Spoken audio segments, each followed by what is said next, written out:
Kenya is one of Africa's most popular tourist destinations and is the leading destination in East Africa. Kenya is a third world country which has embraced tourism as an important strategy for socio-economic development. The industry is of strategic importance, hence the interest in its stability and status. Most of the country's tourist activities occur in the coastal city of Mombasa, one of Africa's major tourist destinations with some of the best beaches in the world. But much as travel, tourism and hospitality are quite lucrative for the economy of Kenya and the world at large, within it belies a serious problem related to the youth in these coastal and related regions. This is the drug problem. A number of youth being molested at home, lured into ill money from tourists, unable to find employment and other sources, have either found themselves in drug addiction or prostitution.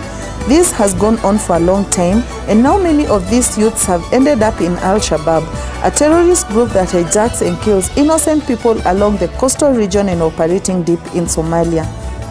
Many efforts have been made to address it, but often the youth get back to the same behaviors since its root cause has not been addressed. As a matter of fact, addiction to drugs cannot be simply wished away by quick medication, prayers and food. It requires a more scientific research-based approach in order to ensure long-lasting and effective solutions.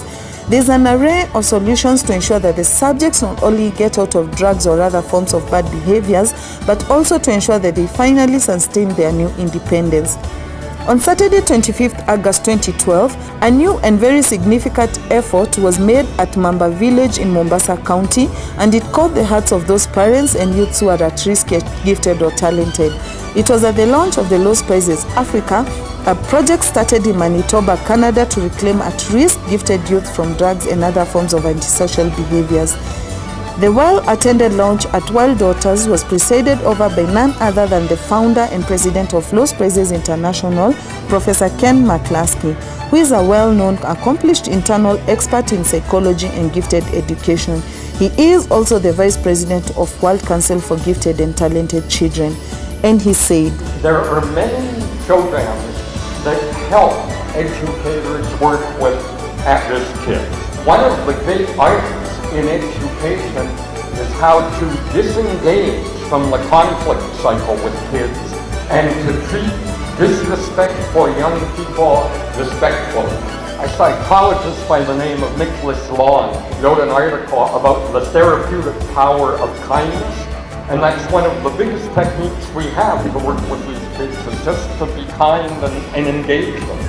And some people don't quite understand that sometimes the relationship is the intervention. Another thing we try to do is what we call recasting reality. And an overactive, difficult, hyperactive child can grow up to be president of the World Council or the African Council of Gifted and Talented Children. And the negatives can become positives, like positive energy. It's simply a matter of, well, there's hope. If you can identify the talent and develop the talent, we can turn around a lot of lives. Introducing it and making it nearer home, Professor Humphrey Obora, who is the founder of DALC Education and also president of the African Federation for Gifted and Talented, made a passionate appeal to this landmark reclamation effort for endangered youth. There is no single person that was ever born a fool. There is no single person that was ever born a criminal. There was no single person that was born a drug addict. In fact, everyone born is an angel.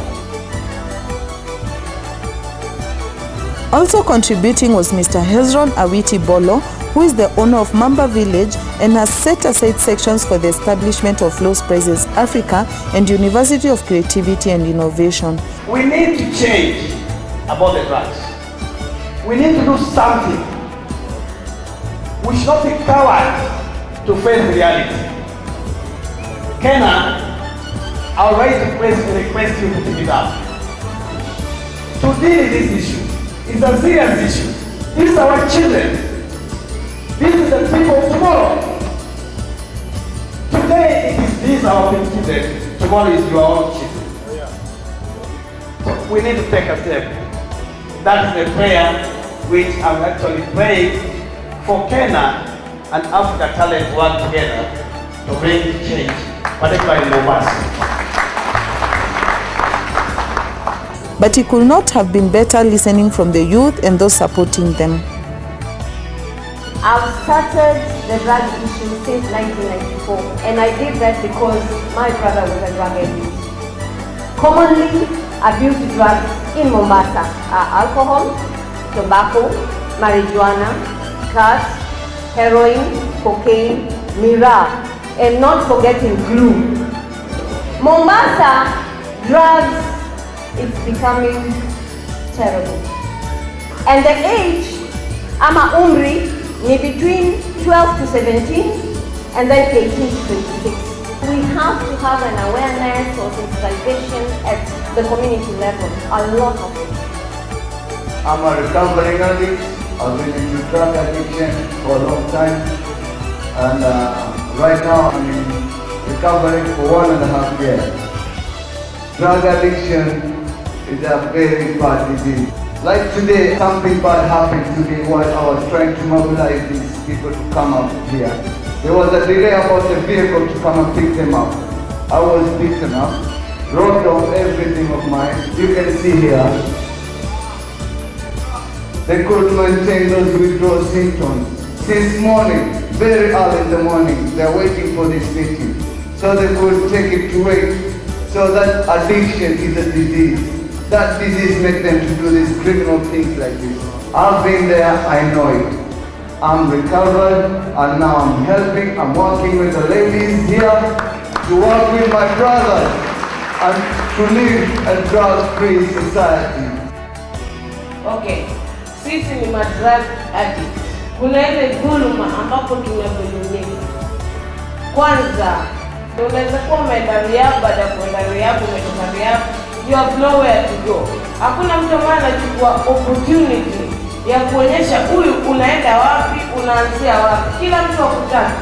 Kwa nini? Sisi wateja hatuna haki. Kwa nini? Kwa sababu sisi ile kazi yoyote itakayotokea, tuseme apartment ya wateja iko hapa, sisi wateja hatufanyi kazi wala hatutafutwi, hatuchaguliwi kufanya kazi. Utakuta mtu ambaye hajakuwa mteja, hajui maana uteja ni nini, hajaanzia uteja, yule ndiye anachukuliwa, anakuja anafanya nini? Analetwa, anakuwa katika ile chance ambayo sisi ambao tunakuwa tuku. Hiyo ni uchungu tunasikia sana jamaa, tunanyanyaswa. Na serikali yetu pia haituelewi. Later on, we caught up with expert opinions and they had this to say. We have decided to treat the frustration by the use of heroin. A lot of young men and women who